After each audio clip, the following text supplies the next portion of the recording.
What is up, boys and girls? It's your old friend IndyCarTim here with the Cincinnati Bengals Daily Blitz podcast right here on FanStream Sports Ohio, part of the FanStream Sports Network, family of shows, stations, channels, all that good stuff. Make sure you go to the old YouTube and check out the FanStream Sports Ohio page. Give it a subscribe.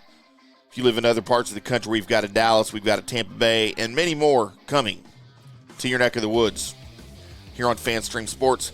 The Bengals and the city of Cincinnati are closer to stadium renovations and a lease extension, as on Thursday, the Board of County Commissioners approved a tentative framework for a $470 million agreement that will keep the team in its current home of Paycor Stadium at least through 2036. The money's going to be used to renovate the stadium.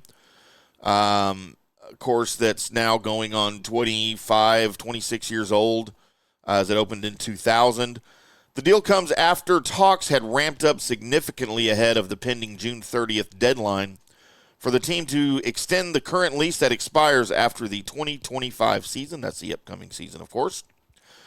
The financial terms that were approved on Thursday are going to give the county and the Bengals more time to finalize the next lease agreement between the two sides.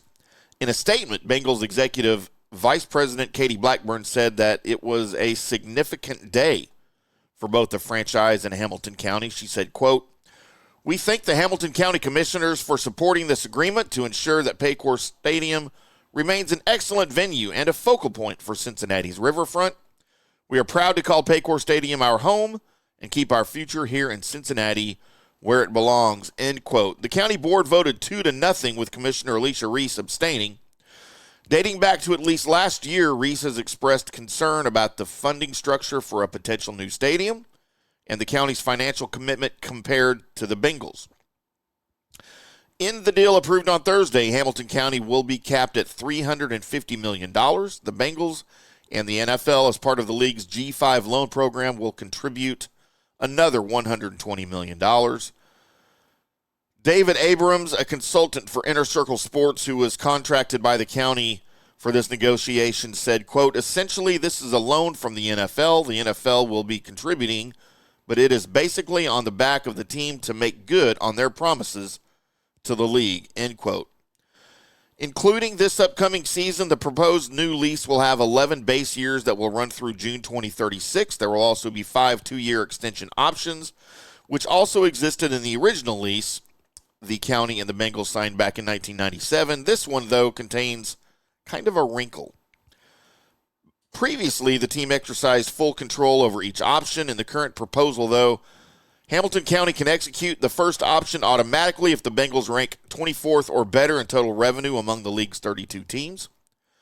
This lease also forces the Bengals to pay $1 million in rent each of the first 3 years and then $2 million in each subsequent year. The projected total cost of $470 million is a fraction of what was envisioned last year when the comprehensive renovation plan was introduced. MSA Sport unveiled a potential renovation of $1.2 billion that featured stadium upgrades and a new team headquarters, a training center at the team's site, and the team's current practice field to be renovated across from Paycor Stadium. The project cost further dropped to $830 million before Thursday's proposal that unveiled a further drop in the final costs that limit taxpayers' funding. Throughout the last 2 major plans, the Bengals' financial commitment has remained at or around $120 million, but on Thursday, the county's representation noted that this funding of 75% of the total cost was lower than in other cities, such as Charlotte or Baltimore. The Carolina Panthers' current stadium construction is subsidized by 81.25%. The Ravens are committing to just $20 million on its renovation of M&T Bank Stadium that will cost around $490 million, with the remaining money coming from state funding.